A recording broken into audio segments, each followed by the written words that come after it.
Hello everyone. This is Titan Company's own podcast.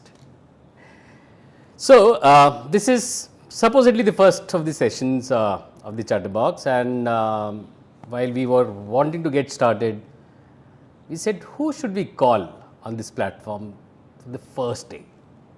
And you know what? We are so excited to have today with us. We call them with a lot of love and affection, BB, who is nothing less than, what should I say, the man who's actually brought this organization to another level, a person who's been in the heart of all the Titanians and the partners across the country. He is none other than Mr. Bhaskar Bhat. Hi. How did it all started? Well, Titan came to me. Isn't it a little presumptuous of me to say Titan came to me? Well, the reason why I say this is that Titan was created after I chose to join a company called Tata Press. So, it's a long story. To cut it short, I was working as a good salesman in a very good company in Ahmedabad, Godrej and Boyce, and I was selling typewriters and locks and cupboards and so on and so forth. And I applied for this job, which talked about a large group getting into watches, and one thing led to the other. I applied, and lo and behold, I was told it's a Tata company. The Tatas want to get into watchmaking. This was way back in 1982, I think December, and everything kind of concluded in January. But it was for a marketing executive's job. Marketing executive. Executive for selling watch movements manufactured by a company which then turned out to be our collaborators for watchmaking. And I appeared for the interview, and what I remember most is after I was told it's the Tata's getting into, and the company was Tata Press Limited, which no longer exists. It was a printing press. I was told I have to meet the managing director of Tata Press Limited and vice president and so on. And what struck me was, before I went for the interview and knowing that it's watches, I prepared myself a lot in British Library. It was called the British Council in Ahmedabad. Went to the library and read about watches and movements and all kinds of things and so on. And I walk into the interview, and it was in Prabhadevi, Tata Press, into the ante-chamber, which is where the secretary sits of the managing director. Managing director was Xerxes Desai. And in that ante-chamber, just outside the door, there was a big sign which said, "Think Big." I said, the products I sell are big. The lock is small, maybe the refrigerator is big, but think big. Well, anyway, I went in. So all that preparation, I sat, and then it was all out of syllabus. As in, it was the man, Xerxes Desai, it was all about him. As in, it was not about interviewing me literally. It was about, he started talking about the world watch market and, how great the opportunity is, and how the Tatas have decided to get into watches, and how this project was in project stage, and how I would be part of the project team, and of course that I would be marketing executive, selling movements and so on. It was something completely out of the box in a way for me, because I expected to be interviewed and asked questions about watches and so on. Category. And it was completely different. It was as if the other person was wanting me. Now that's a great feeling, as in wanting to impress the other person versus being told, look, we need good people, and anyway, one thing led to the other, and I joined. I think around May 1983 is when I chose to join Tata Press Limited as a marketing executive, and my letter was from the Time Products division of Tata Press Limited. It was called Time Products. Yeah. So my visiting card also read Marketing Executive, Time Products, a division of Tata Press Limited. Wow. And I was selling watch movements at that time.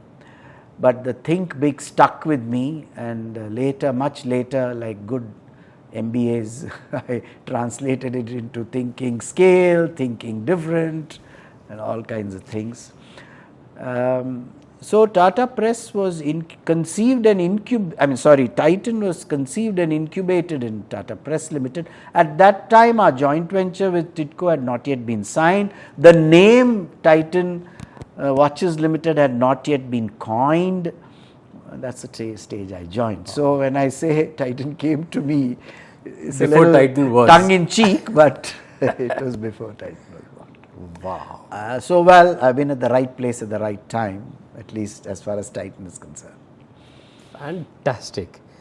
Right. So we all can possibly say you came and that's how Titan came. And no, I wouldn't say that. That would be too presumptuous of me. Titan started because of Xerxes Desai, and at that time Anil Manchanda and a whole lot of others in the Tata group. Certainly at that time, I believe Bharat Ratna JRD Tata was also very keen that Tatas get into watches and so on. So it was, if you were to take the prime mover was Xerxes Desai. Yeah. You mentioned this about this thinking big. So, when the organization came into watches foray, and we were looking at this entire changing industry patterns, what was that thinking big element that came into picture? It was multiple thinking big. So when I say I translate thinking big into thinking different and thinking scale, we were in a regulated industry. At that time, there was something called the MRTP Act, which was, Monopolies and Restrictive Trade Practices Act, it was called, which means large groups and corporations were not permitted to get into certain industry sectors, because then they would dominate. It's now become the Competition Commission and so on and so forth. But MRTP Act is no longer valid. So the entry of Tatas into the watch industry itself was a bit of a problem, because we were not allowed to apply against a government initiative to increase capacity in watchmaking. The thinking big really was when the government changed. We had actually been working on with our collaborator Francis Bosch on a mechanical watch project, because the government had determined that all companies should have 20% quartz and 80% mechanical. Yeah. Our initial application was approved for only that. But the government changed and Rajiv Gandhi came to power, and so-called broadbanding happened in the industry. All industries were permitted to choose what they wanted to in terms of technology. So in a very momentous decision, Ms. Desai said we will get into quartz, and that's another story by itself. So the thinking big and thinking different started then, while most of us who by that time it was already 1984 or 85, I had got familiar with the watch industry or the trade, and I knew that 95-97% of watches made by India and sold in India were mechanical watches. Correct. So as a good professional, I thought mechanical is the way to start, and then eventually, if quartz becomes, because electronics watches had a very bad reputation, the digital watches, those old imported ones. Imported and duplicate Casio kind of stuff, sold by the kilo and so on. But that decision to make only quartz and sell only quartz completely changed everything, you know. We had a lot of arguments with Mr. Desai and with, you know, there were others who had by then joined from HMT and so on. Mr. Amitabh, for example, very passionate about electronic watches and quartz. And that led to multiple different thinking, big decisions. For example, the choice of setting up a world-class manufacturing facility was made then in Hosur. That is, we will not do screwdriver technology.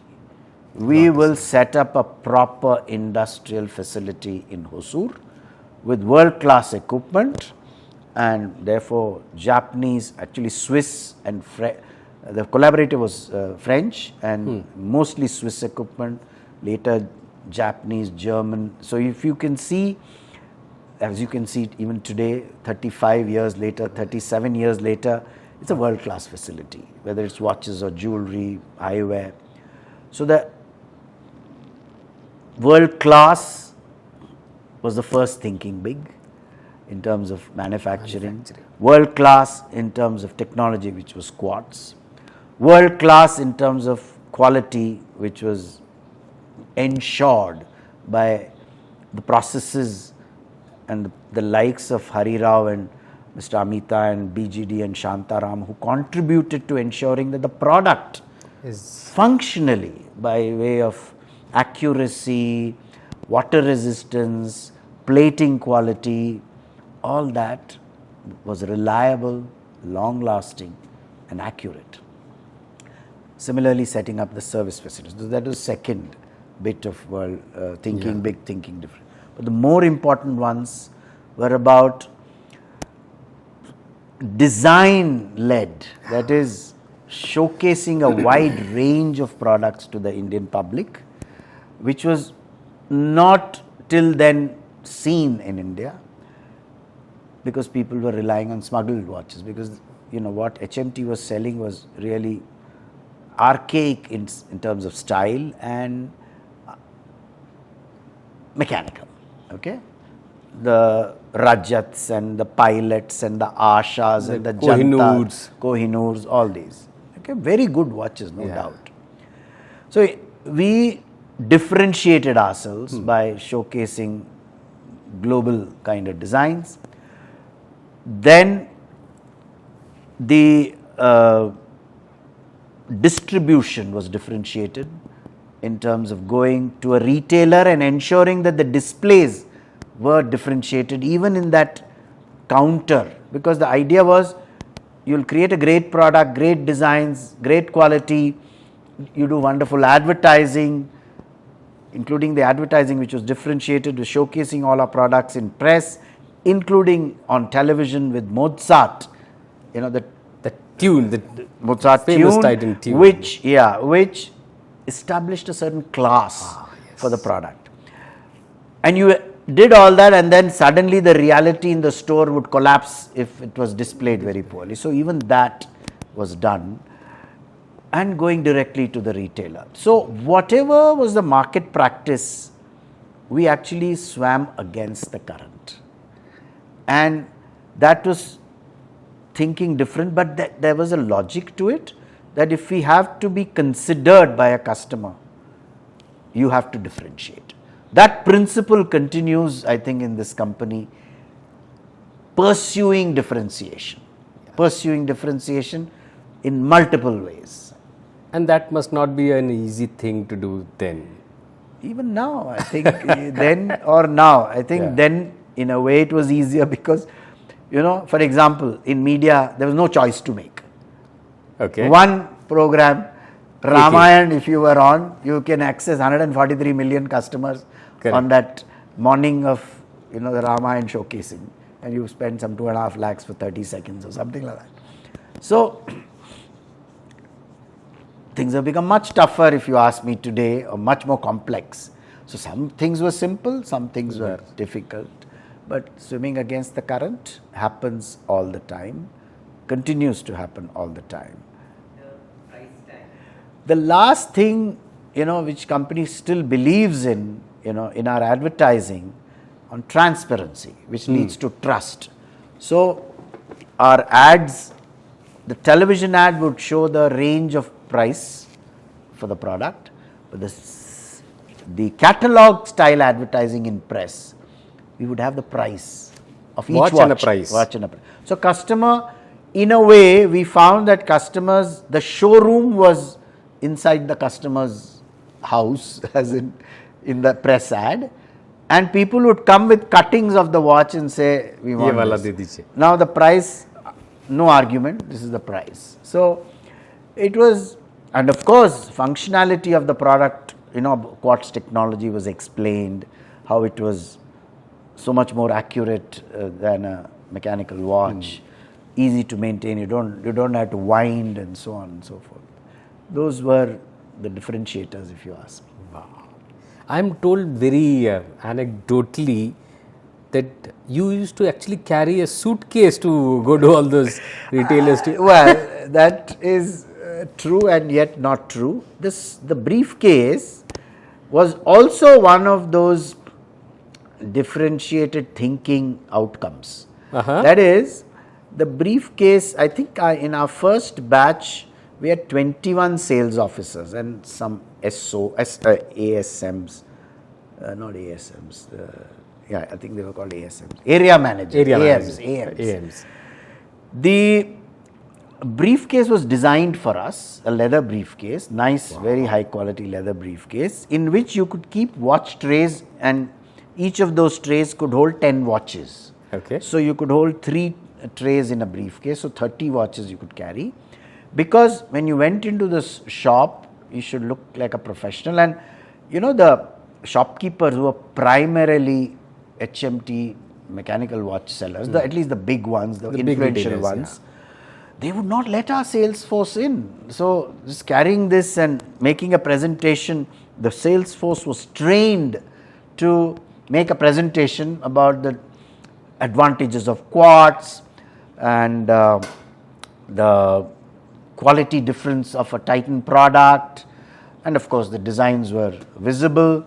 Plus, we changed everything, and it was difficult, of course, for the sales force, because we used to take an advance from the retailer for booking the order.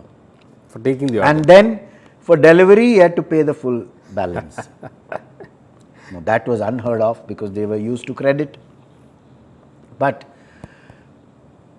everything that was done by the company at that time was to differentiate, but differentiate in the interest of the retailer and the end consumer.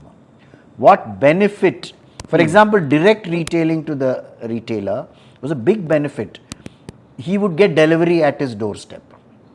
Whereas in the old system, which is existing system, he had to go to the HMT distributor and then pick the watch up himself. So he would lose half a day of his shop.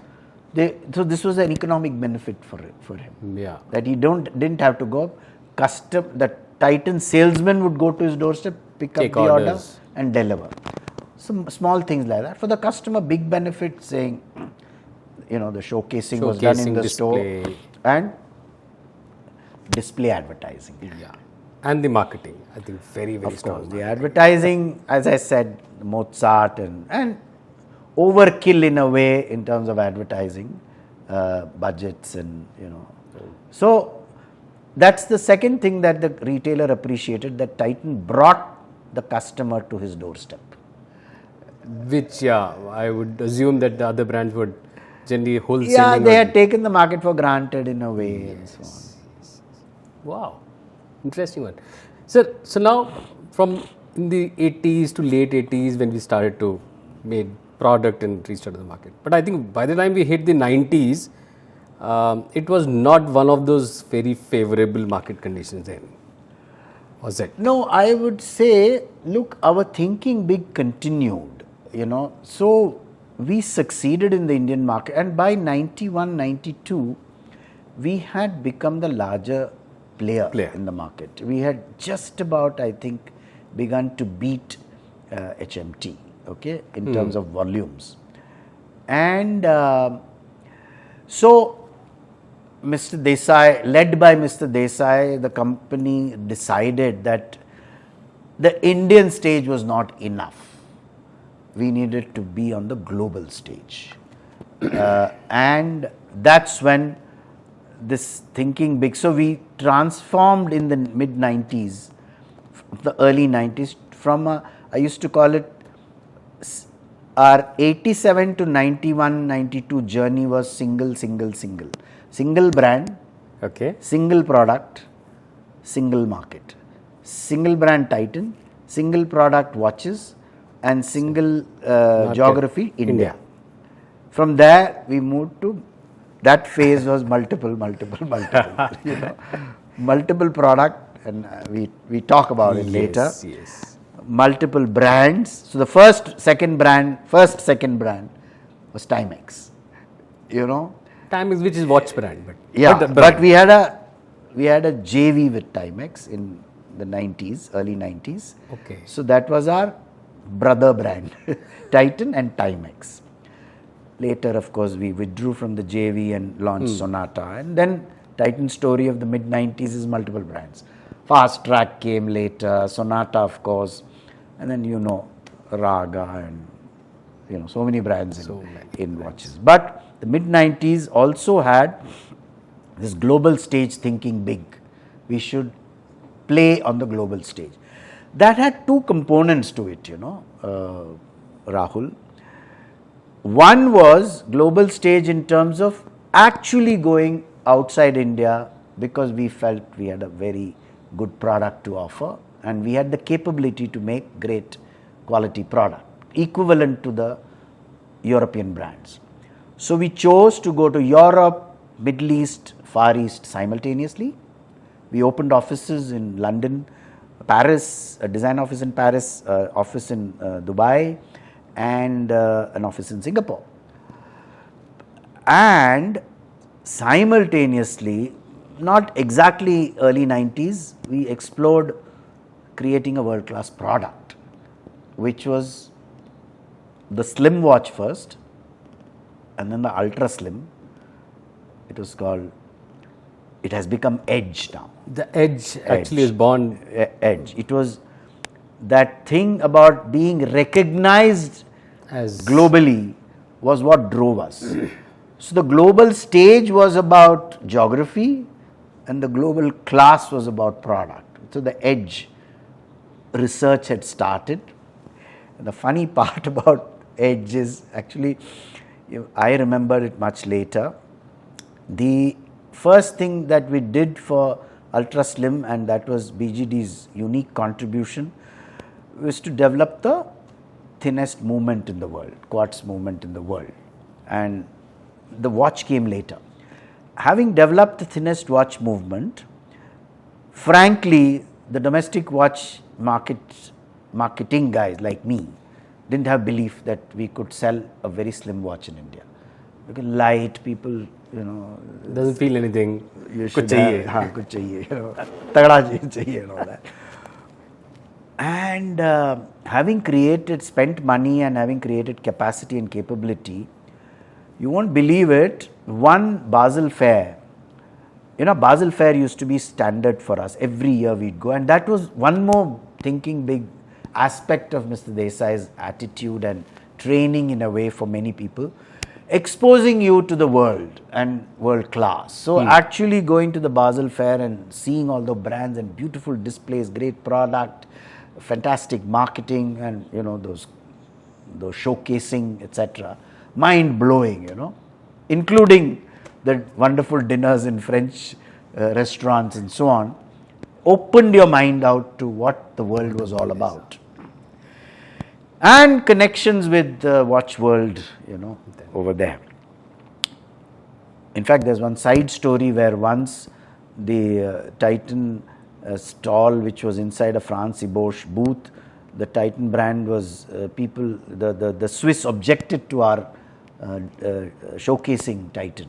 Oh. Yeah, because their rules didn't permit and all. So at that time, the Indian press lapped it all up, saying the Titan is seen as a threat, kind of The thing. Swiss. Anyway, so we had this movement, and we actually advertised for selling this movement, and it was branded Papillon. Papillon in French means butterfly. Oh. And we actually had an ad in Europastar saying we have developed the world's slimmest movement, Quartz movement, and it's on sale if you want. Come to stall number so and so, and the price was some, I don't recall now, 36 Swiss francs or something like that. Wow. Wow. Imagine if we had actually sold the moment, we wouldn't have been the only people making the slimmest watches in the world. My God. Later, Edge was launched. In fact, BGD himself developed the Edge watch because of the challenge was in the waterproofing, creating that gasket which would Protect the watch from the water entry. Yeah, because India mein water entry is one big issue. So that was the other angle. The European foray, of course, was and at that time, the other product we launched was jewelry. I was wanting to come to this. So actually, jewelry is a story which, jewelry was originally conceived as an export product, and it was primarily because we had ambitions to launch watches on the global stage and wanted to set up a separate world-class facility for Swiss quality components and cases. The Euro case plant needed a lot of foreign exchange. So jewelry export for earning foreign exchange was actually the origin of jewelry in this company. Later, of course, we realized that the Indian market was very, very large. I mean, not that we didn't realize, but we chose to enter the Indian market.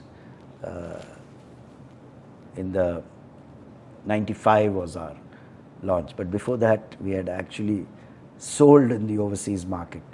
There was a very good sales guy, I think Manvinder Singh, who used to carry jewelry in a briefcase again. The briefcase is still the story. Sell across the world.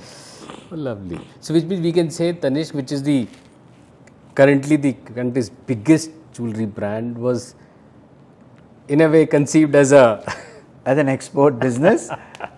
But Tanishq again is a great story. The name was much later. It started as Aurum and then Celeste.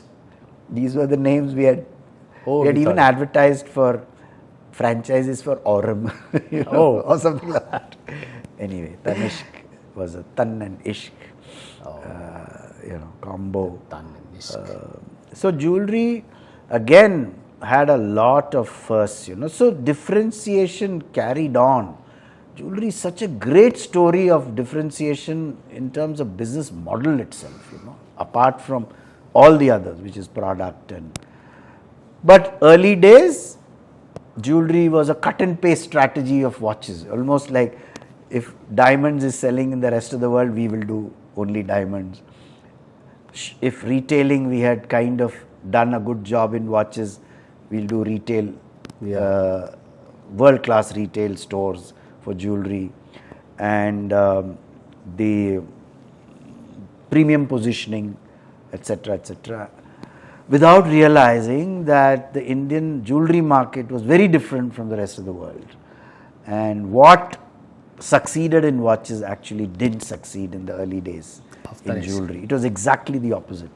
The category truths in jewelry were very different. Rahul, what succeeded in watches so wonderfully, we hit the ground running and, we grabbed market share from both mechanical watches and other brands, didn't work so well in jewelry because it was almost those tenets that we applied in watches, principles of differentiation, which was a product that the world was celebrating, which is diamond jewelry, and sold in stores which were boutique-ish, and also brand, creating a brand. These did not work in jewelry because the category truths in jewelry, we realized, Indian jewelry, In the country, yeah. in this country, it has a lot of tradition associated. Occasion purchasing, Yeah. wedding, investment orientation versus adornment.